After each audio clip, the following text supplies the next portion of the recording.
August 11, and ang oras po natin ay 15 minutes makaraan ng ika-6 ng hapon.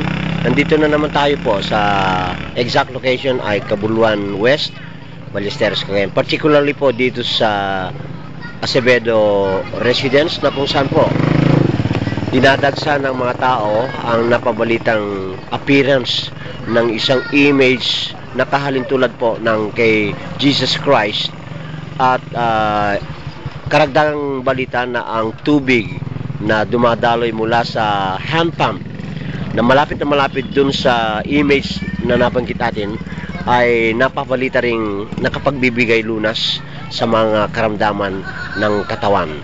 So ito ang pictorials natin sa hapon ito. Although medyo mag-aagaw dilim na, nagsisidatingan pa rin ang mga tao upang makita yung image, kasama na rin ang pag-igib ng tubig para sa kanilang mga karamdaman.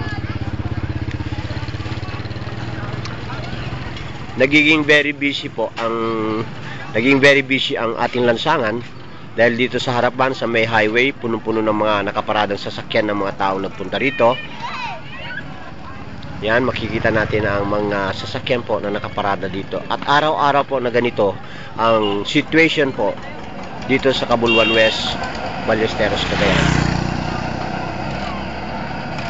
So mapapansin natin, mga iba't ibang uri ng tao ang nandito ngayon.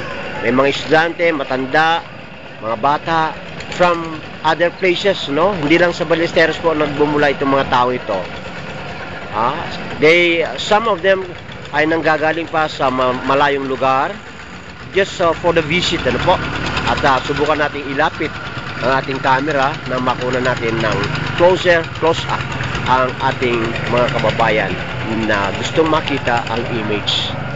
Papalapit po tayo sa eksaktong area.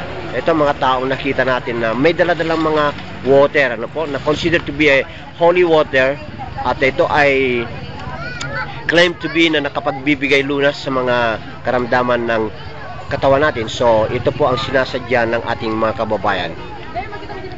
Still, ayan, nagdadatingan pa rin mga tao from other places. Ito na po yung exact area na kung saan po sa bandang yan ay tinitignan ng mga tao yung image na allegedly to be with the image of Jesus Christ, ano? Tinitignan po nila. Then sa bandang kaliwa naman, sa bandang dulo doon, mga taong gustong umigib ng tubig. Unti-unti nating pinaiikot ang ating camera just to give you a true picture of what's really happening po dito sa Acevedo Residence. Lalong-lalo na po ang exact location ay ito po, no?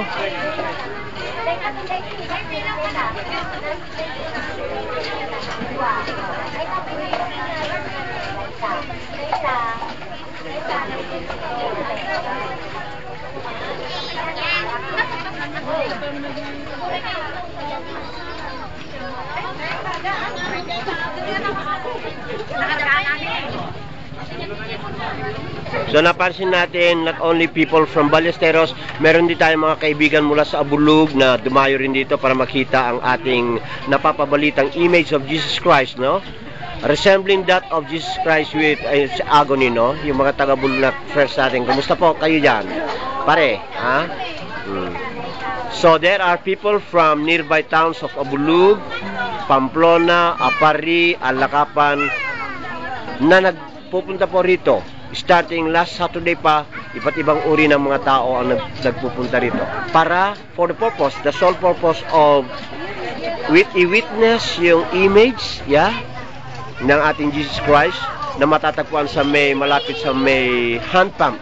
At dun sa hand pump naman, where the water flows, ay napabalita rin na ang tubig na lumalabas diyan ay nakapagdudulot ng lunas sa mga karamdaman.